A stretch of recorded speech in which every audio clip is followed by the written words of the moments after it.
right into a topic that literally shaped the modern world. Today, we're breaking down the monumental, incredibly complex global conflict that was World War I. But hey, instead of getting bogged down in an endless list of dates, we're going to look at this conflict as a series of interconnected levels or phases. Think of it less like a textbook chapter and more like a massive, catastrophic system overload that dragged the entire globe into the fray. Let's get into it. Here's our roadmap for today. We're going to start with the spark in Sarajevo, move through the alliance domino effect, check out the stalemate in new weapons, contrast that with the war on the Eastern Front, zoom out to a truly global conflict, and finally, look at the Treaty of Versailles. All right, level 1, the spark in Sarajevo. To understand how this whole thing kicked off, we got to look at the Balkans. It was this incredibly tense, nationalist patchwork of cultures. You had Serbia on the rise, wanting to unite with Bosnia, but the Austro-Hungarian Empire was standing squarely in their way. So, in this super volatile environment, a group of Bosnians hatched a plan to assassinate Archduke Franz Ferdinand. And guys, the sheer, unbelievable string of blunders that followed is literally what triggered a world war. Get this, in the morning, they threw a bomb, but it actually bounced right off the back of his open-top car. The assassin then tried to swallow a cyanide pill and jump into a river, but the cyanide was expired and the river completely dried up. So miraculously, the Archduke survives, but later that exact same day, against all logic, he decides to visit the hospital. His driver takes a fateful wrong turn, totally panics, and stops the car right in front of Gavrilo Princip, who happened to be one of the original assassins just standing there. Princip fired, and well, that was the spark. And that total chaos leads us directly into level 2, the alliance domino effect. So this wasn't just some localized tragedy.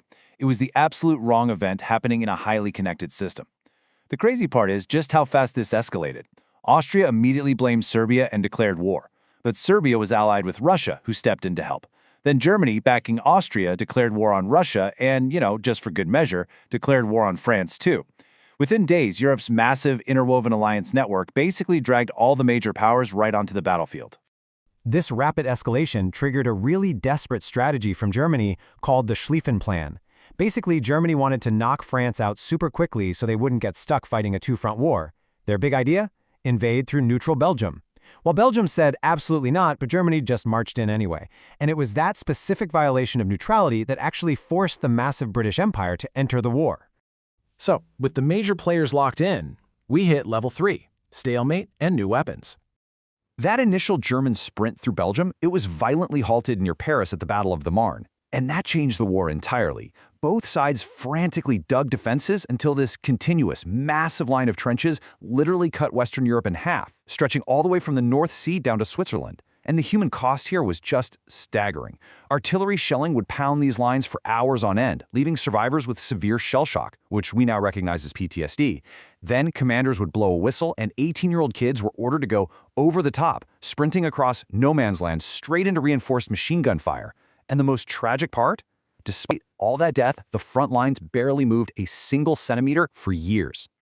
To try and break this horrific deadlock, both sides unleashed some devastating new technologies. On one side, you had the Germans releasing massive, terrifying clouds of poison gas. But it was incredibly risky because it depended entirely on the wind. If the wind shifted, it blew right back onto their own men. Meanwhile, over at the Battle of the Somme, the British introduced armored tanks.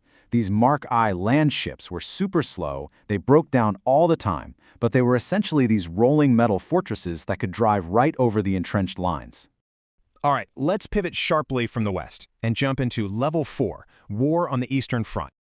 Over in the east, the conflict looked completely different. Unlike the muddy, locked-in trenches of the west, the Eastern Front was just way too massive to dig continuous lines. It was all about these massive, sweeping offensives and super fluid, chaotic battles. Russia actually mobilized way faster than anyone expected, but they were incredibly unequipped. We're talking about soldiers being sent into battle without rifles, literally being told to just pick one up from a fallen comrade. Just brutal conditions.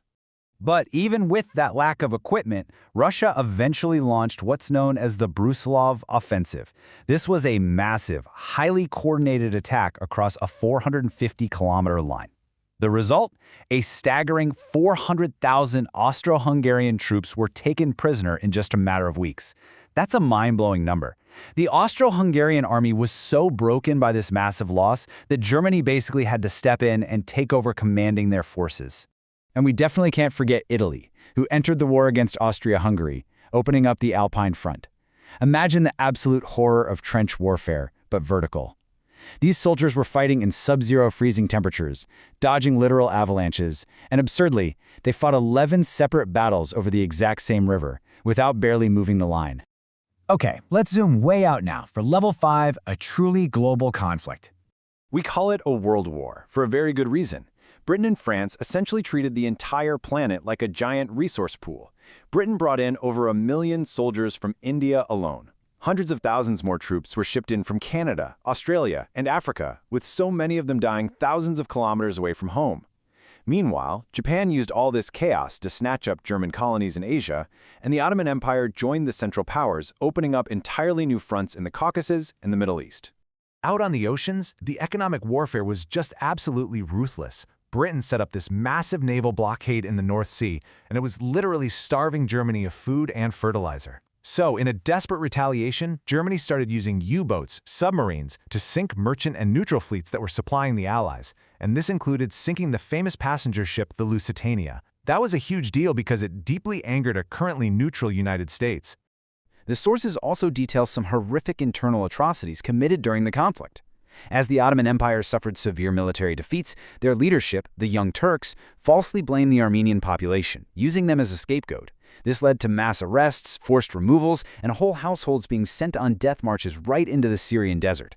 An estimated 1.5 million innocent Armenians were systematically slaughtered, and according to the source material, even today, the modern Turkish government still refuses to officially recognize this event as a genocide.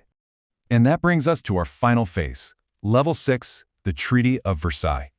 The completely unmanageable weight of this 4-year global slaughter finally caused these massive warring empires to just collapse. By 1917, Russia was crumbling internally, a revolution overthrew the Tsar, and the new Soviet government was forced into a really harsh peace deal with Germany. That exact same year, the British intercepted the Zimmermann telegram, which was this crazy secret German message trying to get Mexico to attack the US. That's what finally brought America into the war. Germany tried one last, totally desperate push in the spring of 1918, but they just ran out of supplies. By November, the German military was mutinying, the Kaiser fled, and Germany finally surrendered. 40 million. I really want to pause for a second just to let that massive number sink in. Between the soldiers lost in the mud and the civilians caught in the crossfire, this 4-year conflict resulted in an estimated 40 million total casualties. In the aftermath, the victors imposed some incredibly heavy-handed demands to make sure their enemies could never rise to power again. Austria-Hungary and the Ottoman Empire completely dismantled into fragments. Germany was severely punished, they lost 1/8 of their territory, all of their overseas colonies, and their army was restricted to a mere 100,000 men. No air force, no submarines allowed. But probably the most stinging part, Germany was forced to accept full, total responsibility for the entire war. And of course, along with the blame came the bill. Germany was ordered to pay a crushing $33 billion in financial reparations to the winners. This overwhelming, massive economic punishment silently laid the groundwork for some incredibly deep resentment in the decades to come. So when you look at the fragmented empires, the overwhelming debt, and the forced blame, you really have to ask yourself, did the Treaty of Versailles truly end the war? Or did it simply pause it for an even deadlier sequel? Thank you so much for exploring this deeply complex history with me today in this explainer, and remember to keep questioning the systems that shape our world.